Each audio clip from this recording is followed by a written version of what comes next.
Hi friends, ಎಲ್ಲರಿಗೂ ನಮಸ್ಕಾರ. ಆಷಾಢ ಶಕ್ತಿ ದೇವತೆಗಳಿಗೆ ವಿಶೇಷ ಪೂಜೆ ಇರುತ್ತೆ. ಅದರಲ್ಲೂ ಆಷಾಢ ಕೊನೆ ಶುಕ್ರವಾರ. ಇವತ್ತಂತೂ ಹೇಳೋದೇ ಬೇಡ. ಇವತ್ತು ನಾನೊಂದು ಅನ್ಕೊಂಡೆ, ಆದ್ರೆ ಅದು ಇನ್ನೊಂದಾಯ್ತು. ಆಷಾಢ ಕೊನೆ ಶುಕ್ರವಾರ ನಾನೊಂದ್ ಕಡೆ ಹೋಗ್ಬೇಕು ಅನ್ಕೊಂಡೆ, ಹೋಗೋದಕ್ಕಾಗ್ಲಿಲ್ಲ.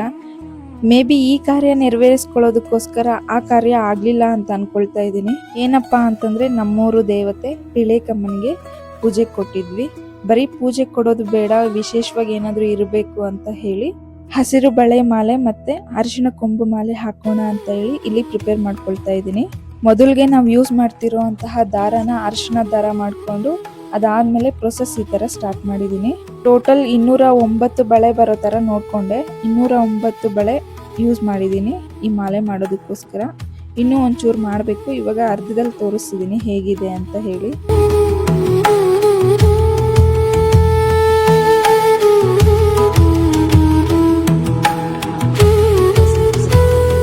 ಇವಾಗ ಅರಿಶಿಣ ಕೊಂಬು ಮಾಲೆ ಮಾಡೋದಕ್ಕೆ ಪ್ರಿಪೇರ್ ಮಾಡ್ಕೊಳ್ತಾ ಇದ್ದೀನಿ. ಇದಕ್ಕೂ ಅಷ್ಟೇನೆ ನಾವು ಯೂಸ್ ಮಾಡ್ತಿರೋ ದಾರನ ಅರಿಶಿಣ ದಾರ ಮಾಡ್ಕೊಂಡು ಅದಾದ್ಮೇಲೆ ನಾವು ಹೂವು ಯಾವ ತರ ಕಟ್ತೀವೋ ಅದೇ ತರನೇ ಅರಿಶಿಣ ಕೊಂಬು ಕಟ್ಕೊಂಡು ಹೋಗೋದು ಅಷ್ಟೇನೆ. ಅರಿಶಿಣ ಕೊಂಬು ಎಕ್ಸಾಕ್ಟ್ ಆಗಿ ಎಷ್ಟು ಯೂಸ್ ಮಾಡಿದೀನಿ ಅಂತ ಗೊತ್ತಿಲ್ಲ. ಇದನ್ನೆಲ್ಲ ಪ್ರಿಪೇರ್ ಮಾಡ್ಕೊಳ್ತಿರ್ಬೇಕಾದ್ರೇನೆ ಒಳ್ಳೆ ಪಾಸಿಟಿವ್ ವೈಬ್ ಇತ್ತು. ಯಾವ ಟೈಮಲ್ಲಿ ಏನ್ ಬೇಕೋ ಅದನ್ನ ಆ ದೇವಿ ನಮ್ಮ ಕೈಯಲ್ಲಿ ನಮ್ಗೆ ಗೊತ್ತಿಲ್ದೇನೆ ಮಾಡಿಸ್ಕೊಳ್ತಾಳೆ ಅಂತ ಅನ್ಕೊಳ್ತಿದ್ದೀನಿ. ಯಾಕೆ ಅಂತಂದ್ರೆ, ಬೆಳಿಗ್ಗೆ ನಾನೊಂದು ಪ್ಲಾನ್ ಮಾಡಿದೆ.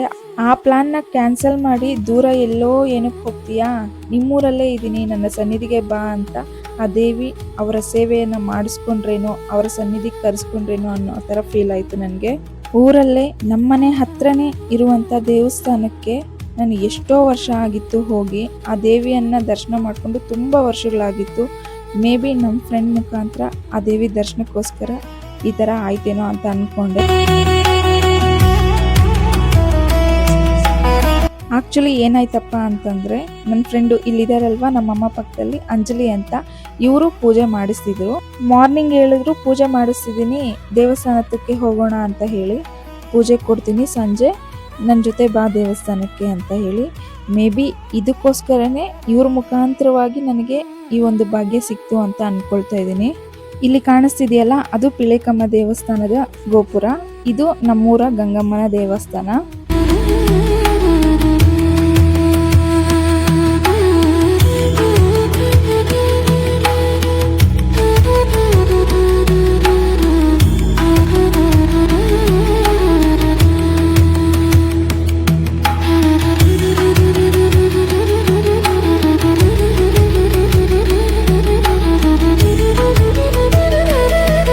ಪಿಳೇಕಮ್ಮ ನಮ್ಮೂರ ಗ್ರಾಮ ದೇವತೆ.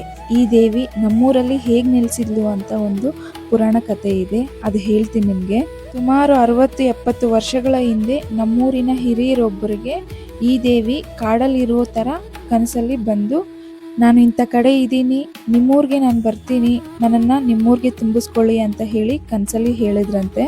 ಇದಾದ್ಮೇಲೆ ಹೋಗಿ ಹುಡುಕಿದಾಗ ಈ ದೇವಿಯ ಪ್ರತಿಮೆ ಒಂದು ಸಿಕ್ತಂತೆ. ಇದು ಕಟ್ಟುಕತೆ ಅಲ್ಲ, ಆಕ್ಚುಲಿ ನಡೆದಿರುವಂತಹ ರಿಯಲ್ ಫ್ಯಾಕ್ಟ್ ಇದು. ಈ ಪ್ರತಿಮೆಯನ್ನ ಹುಡುಕಿದ್ರಲ್ಲ, ಅವರು ಕೇಳಿದ್ರಂತೆ ದೇವಿಯನ್ನ, ನಮ್ಮೂರ್ಗೆ ಬರಬೇಕು ಅಂತ ಆಸೆ ಪಡ್ತಿದ್ಯಲ್ಲ, ನಮ್ಮೂರ್ಗೆ ಏನ್ ಮಾಡ್ತೀಯಾ ಅಂತ ಹೇಳಿ. ಆಗ ದೇವಿ ಹೇಳಿದ್ರಂತೆ, ನಿನಗೇನ್ ಬೇಕು ಹೇಳು, ಅದನ್ನೇ ನಡೆಸ್ಕೊಡ್ತೀನಿ ಅಂತ.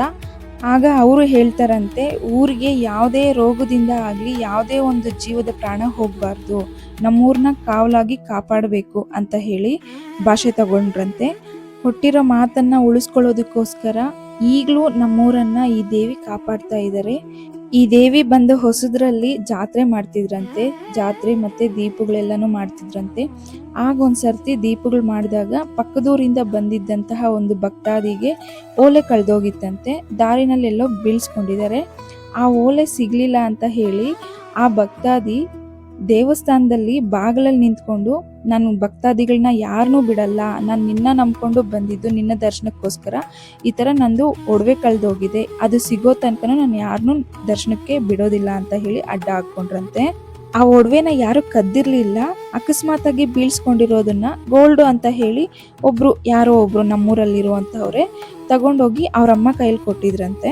ದೇವಸ್ಥಾನದೊಳಗಡೆ ಈ ಮಾತನ್ನ ಕೇಳಿಸ್ಕೊಂಡ ಆಗಿಂದ ಹಾಗೆ ನಮ್ಮ ತಾತ ಇದಾರಲ್ವಾ, ಅವರಪ್ಪ ಅಂದ್ರೆ ನಮ್ಮ ಮುತ್ತಾತ ನರಸಿಂಹಪ್ಪ ಅಂತ ಹೇಳಿ, ಅವ್ರಿಗೆ ಮೈ ತುಂಬಿ ಅವ್ರ ಮನೆ ಹತ್ರನೇ ಹೋಗಿ ಈ ಥರ ಒಂದು ಒಡವೆ ನಿಮ್ಮ ಮನೇಲಿದೆ, ಅದನ್ನು ಹಿಂದೆ ಕೊಡಿ ನಮಗೆ ಅಂತ ಹೇಳಿ ಆಗಿಂದಾಗ ಅದನ್ನು ಒಡವೆನ ಅವ್ರಿಗೆ ಭಕ್ತಾದಿಗೆ ಹಿಂತಿರುಗಿಸಿದ್ರಂತೆ.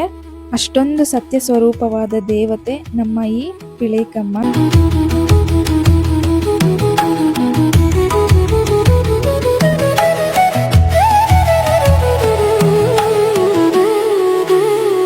ಈ ಹಿಸ್ಟ್ರಿ ಎಲ್ಲ ಏನಿದೆ ಇದನ್ನ ಹೇಳಿದವರೇ ನನಗೆ ಹೇಳಿದ್ರು, ಯಾವಾಗ ಮಾತು ಕೊಟ್ಟರೋ ಅವಾಗಿಂದನೂ ನಮ್ಮೂರನ್ನ ಕಾಯ್ತಿದೆ, ಯಾವುದೇ ರೋಗ ಆಗಲಿ ನಮ್ಮ ಒಂದು ಊರಿಗೆ ಸೋಕೋದಿಲ್ಲ.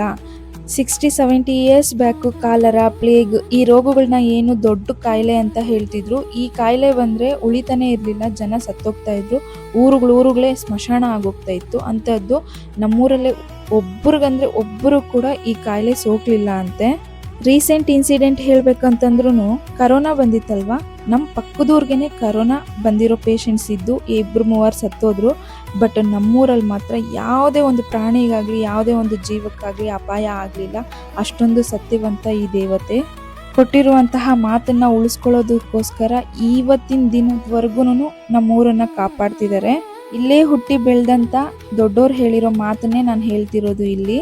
ಈ ಹಿಸ್ಟ್ರಿ ಹೇಳಿದವ್ರೆ ಇನ್ನೂ ಒಂದು ಮಾತು ಕೂಡ ಹೇಳಿದ್ರು. ಈ ದೇವಿ ಬೆಳಗಿನ ಜಾವ 3 ಗಂಟೆಗೆ ನಮ್ಮೂರಿನ ಸುತ್ತ ಕಾವಲು ಕಾಯ್ತಾರಂತೆ ತನ್ನ ಕುದುರೆಯಲ್ಲಿ ಸವಾರಿ ಮಾಡಿಕೊಂಡು. ಈ ದೇವಿ ಬರುವಂತಹ ಪರಿಮಳ ಮತ್ತೆ ಗೆಜ್ಜೆ ಶಬ್ದ ತುಂಬ ಜನ ಹಿರಿಯರು ನಮ್ಮೂರಲ್ಲಿ ಕೇಳಿಸ್ಕೊಂಡಿದ್ದಾರಂತೆ. ಈ ದೇವಿ ಇಲ್ಲಿ ನೆಲೆಸಿದ್ದಾರೆ ಅಂತ ಹೇಳೋದಕ್ಕೆ ತುಂಬಾನೇ ಪ್ರೂಫ್ಸ್ ಇದ್ದಾವೆ.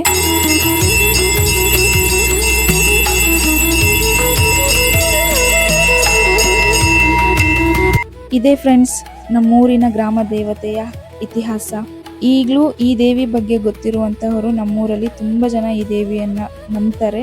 ಈ ದೇವಿಯಲ್ಲಿ ನಂಬಿಕೆ ಇಟ್ಟು ಭಕ್ತಿಯಿಂದ ಪೂಜೆ ಮಾಡಿದ್ರೆ ದೇವಿ ಕೇಳಿದ್ದನ್ನ ಕೊಡ್ತಾರೆ ಅಂತ ಕೂಡ ಹೇಳ್ತಾರೆ. ಅಷ್ಟೊಂದು ಪವರ್ಫುಲ್ ಗಾಡ್ ಅಂತೆ. ನಿಮಗೆ ಹಿಸ್ಟ್ರಿ ಹೇಳ್ತಾನೆ ನಮ್ಮ ಪೂಜೆ ಮುಗಿಸ್ಕೊಂಡ್ವಿ, ಆರತಿ ತಗೊಳ್ತಿದೀವಿ. ಯಾರೆಲ್ಲ ವಿಡಿಯೋ ನೋಡ್ತಾ ಇದ್ದೀರಾ ಅವರು ಕೂಡ ಈ ಪವರ್ಫುಲ್ ಗಾಡ್ನ ಇನ್ನೊಂದ್ಸತಿ ಕಣ್ ತುಂಬ್ಕೊಳ್ಳಿ.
ಪೂಜೆ ಎಲ್ಲ ಚೆನ್ನಾಗಾಯಿತು, ಒಳ್ಳೆ ಪಾಸಿಟಿವ್ ವೈಬ್ ಇತ್ತು. ಪೂಜೆ ಆದಮೇಲೆ ಪ್ರಸಾದ ಹಂಚುತ್ತಿದ್ದಾರೆ. ಪ್ರಸಾದ ಎಲ್ಲ ತಿನ್ಕೊಂಡು ಮನೆಗೆ ಹೊರಟ್ವಿ. ಇದಾಗಿತ್ತು ಗಾಯ್ಸ್ ವಿಡಿಯೋ. ಈ ವಿಡಿಯೋ ನಿಮಗೆ ಇಷ್ಟ ಆಗಿದೆ ಅಂತಲೇ ತಿಳ್ಕೊತಾ ಇದ್ದೀನಿ. ಇಷ್ಟ ಆಗಿದ್ರೆ ಲೈಕ್ ಮಾಡಿ. ಹಾಗೆ ಹೊಸದಾಗಿ ನಮ್ಮ ವಿಡಿಯೋಸ್ನ ನೋಡ್ತಿರೋರು ತಪ್ಪದೆ ನಮ್ಮ ಚಾನೆಲ್ನ ಸಬ್ಸ್ಕ್ರೈಬ್ ಮಾಡ್ಕೊಳ್ಳಿ. ನಮ್ಮೂರ ದೇವತೆ ಅಲ್ದಿರ ನಿಮ್ಮೂರಲ್ಲಿ ಯಾವ ದೇವತೆ ಪವರ್ಫುಲ್ ಅಂತ ಕಮೆಂಟ್ ಸೆಕ್ಷನಲ್ಲಿ ನನಗೆ ತಿಳಿಸ್ಕೊಡಿ. Thank you for watching. Bye.